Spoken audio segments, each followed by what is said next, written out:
समाजामध्ये दिवसेंदिवस वाढत चाललेली अंमली पदार्थांचं प्रमाण हे चिंताजनक बाब असून यामधून युवकांचं भवितव्य धोक्यात येत आहे।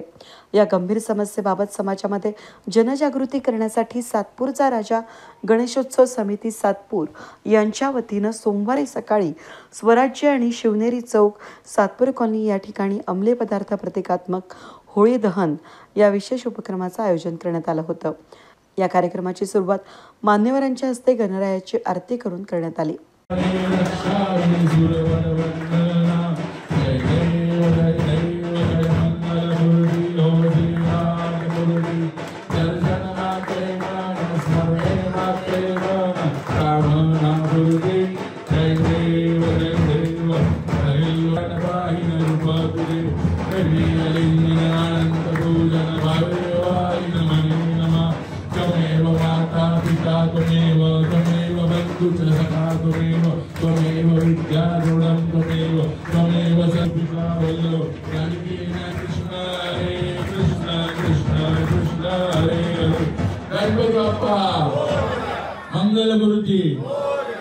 या कार्यक्रमाच्या प्रसंगी उपस्थित सर्वच मान्यवरांनी अंमली पदार्थांचे दुष्परिणाम आणि पालकांनी कसे लक्ष ठेवावे याबाबत मार्गदर्शन केलं।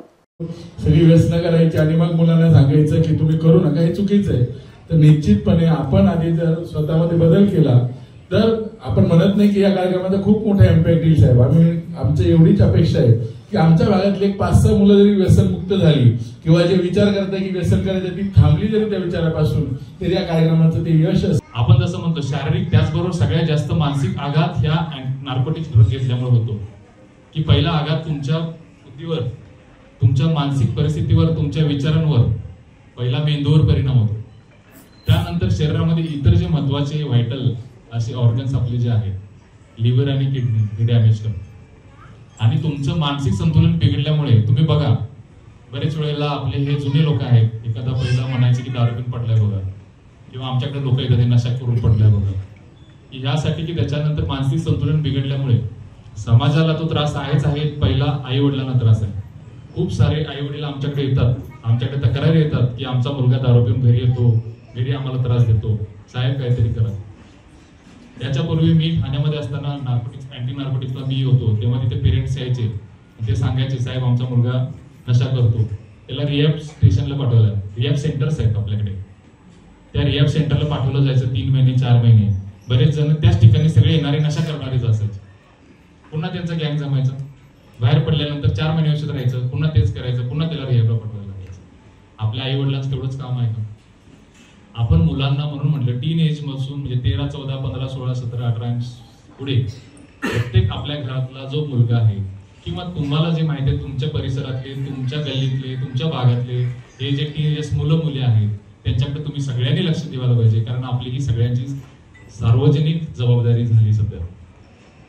आणि ह्या गोष्टी तुम्हाला यासाठी सांगतो की पहिला आता जसं यांनी सांगितलं की गुन्हेगारी किंवा टीनेजर मधले मुलं हिनेस क्राईम्स करतायत, तर मुलांना असं वाटतं की 18 वर्षाच्या खाली काय होत नाही आम्हाला, परंतु तुमच्या नावावर तो गुन्हा असतो, तो काय पुसला जात नाही।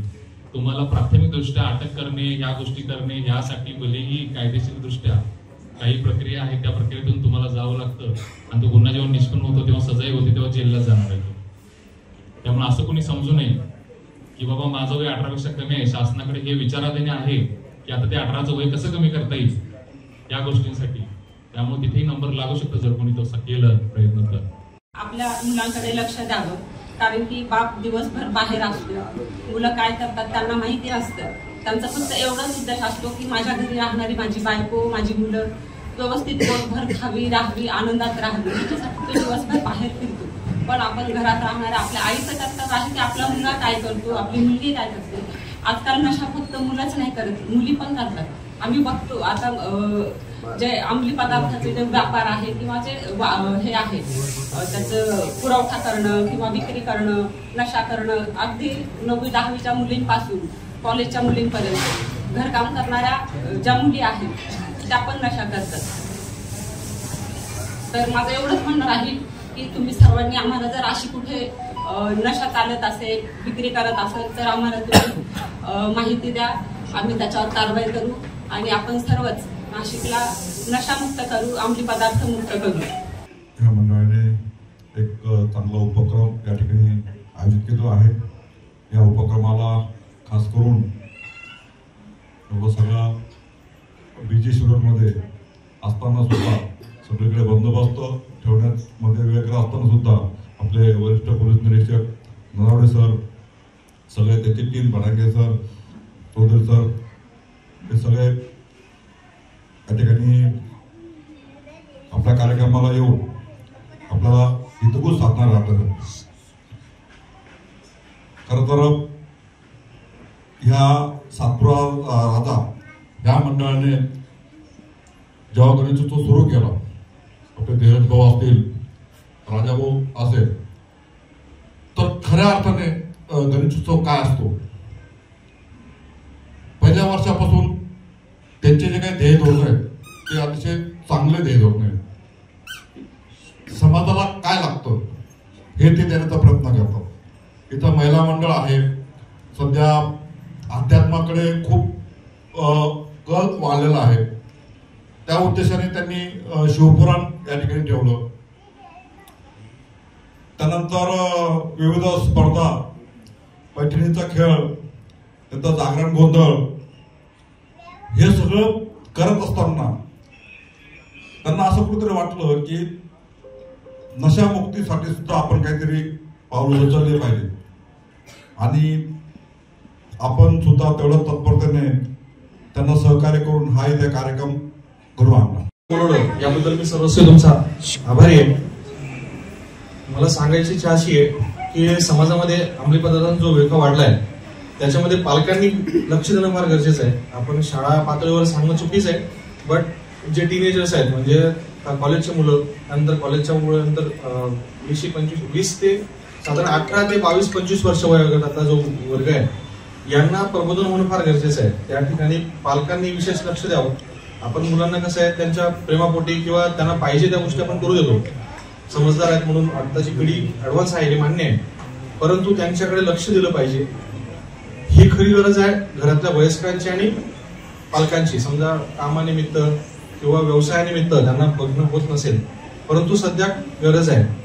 बऱ्याच गोष्टी तुम्ही बघितल्या असाल तर ह्या प्रमाणे 18 ते 25 आणि मॅक्सिमम 28 पर्यंत जोपर्यंत मुलांचे लग्न होत नाही तोपर्यंतच्या पिढ्यांमध्ये हा प्रकार सर्वात जास्त आहे. एकदा लग्न झाले की नंतर त्याच्या कोणते लक्ष ठेवायला किंवा बायको असते तिच्यात लक्षात तरी येतं, परंतु पालकांच्या लक्षात येत नाही. बऱ्याच जणांचा असा म्हणजे माझे मुलं फार व्यवस्थित आहेत, प्रत्येकाचं ठीक आहे, हा प्रश्न सगळ्यांच्या मनात असणं योग्य आहे, परंतु ज्यावेळेस सांगितलं जातं लक्षात येतं की माझा मुलगा असं करू शकतो, तो पालकांचा विश्वास बसत नाही. कोणीतरी आपल्याला सांगेल त्यावेळेस आपला विश्वास बसला नाही. यापेक्षा घरी जर सर्वांनी लक्ष दिलं तर याच्यामध्ये भरपूर प्रमाणात मोठा फरक पडू शकतो. आणि अशी काही गोष्ट जर कोणाच्या लक्षात आली तर पोलीस प्रशासनाला, स्थानिक पोलीस आहेत तुमचे आणि आमचा एक स्पेशल स्क्वॉड पण त्यासाठी अंमली पदार्थ विरोधी पथक पुणे शाखेकडे कार्यरत आहे.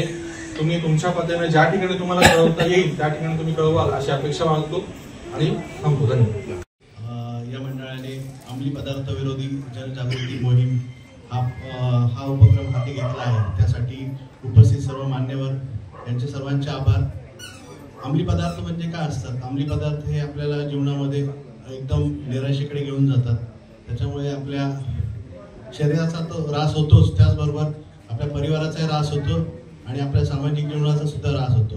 अंमली पदार्थामुळे आपण आता जीवनामध्ये बघितलंय बऱ्यापैकी लोकांचे आयुष्य उद्ध्वस्त झाले. त्यामुळे या अंमली पदार्थापासून सर्व मुलांनी, सर्व नागरिकांनी, आपण सर्वांनी दूर राहावे आणि आपल्या स्वतःचा शरीराचा विकास करून घ्यावा, त्याचबरोबर समाजाचा विकास करून घ्यावा.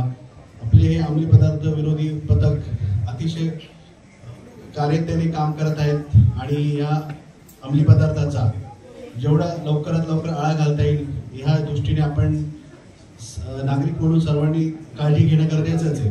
त्याचबरोबर आपण आपल्या शरीरातील ज्या मेंदूचे विकार, त्याचबरोबर आपल्या यकृताचे विकार, हे सर्व होण्याचे कारण म्हणजे अंमली पदार्थ आहे. अंमली पदार्थापासून आपण स्वतः, आपल्या परिवाराला, आपल्या समाजाला आपण दूर ठेवावे हीच अपेक्षा बाळगतो आणि आलेल्या सर्व प्रमुख मान्यवरांचा आभार मानतो. धन्यवाद. जय हिंद, जय महाराष्ट्र. पदाधिकारी श्री राजाभाऊ खताळे साहेब धीरज भाऊ शेळके साहेब, आताच मार्गदर्शन करणे डॉक्टर, आणि मला सर्वांचे नाव माहीत नाही, आता मी नवीन आहे या ठिकाणी. सर्वांचेच आभार की आम्ही ज्या उपक्रमाला आम्ही एक तुमच्याकडून प्रतिसाद अपेक्षित केला होता, तुम्ही खूप चांगला प्रतिसाद देऊन आणि हा कार्यक्रम घडवून आणत आहात. मी आपला काही खूप वेळ घेणार नाही, माननीय वरिष्ठ आपल्याला मार्गदर्शन करणार आहेत. फक्त मला सर्वांना सांगायचं आहे, जास्त करून तरुण पिढी, आदरणीय वरिष्ठ पोलीस निरीक्षक नलावडे सरांच्या मार्गदर्शनाखाली आम्ही जनता विद्यालय वगैरे वेगवेगळ्या शाळांच्या ठिकाणी हा कार्यक्रम आपण जनजागृती घेतलेली, यापूर्वी चांगला प्रतिसाद मिळाला. लहान मुलांमध्ये बी आम्ही या गोष्टी सांगितल्या की कोणतंही व्यसन हे सोडण्याचा एकमेव उपाय म्हणजे त्याला सुरुवातच न करणे हा सगळ्यात बेटर आहे. आणि ते सुरुवात होती कळत न कळत आता तुम्ही तर आमच्यापेक्षा वयाने ज्येष्ठ आहात, बरेच समजदार आहात, तुम्हाला आम्ही मार्गदर्शन करणं चुकीचं होईल, परंतु मी मुलांमध्ये जास्त गोष्टी सांगितल्या की कोणतीही गोष्ट क्युरिओसिटी, उत्सुकता म्हणून आपण घेऊ नका. उत्सुकतेतून ज्या गोष्टीची सुरुवात होते ती खूप विनाशाकडे जाते पुढे. तर हरकत नाही, आता तुम्हाला या गोष्टीत वरिष्ठ मार्गदर्शन करतील. मला या ठिकाणी 2 शब्द बोलण्याची संधी दिली, आपला आभारी आहे. धन्यवाद.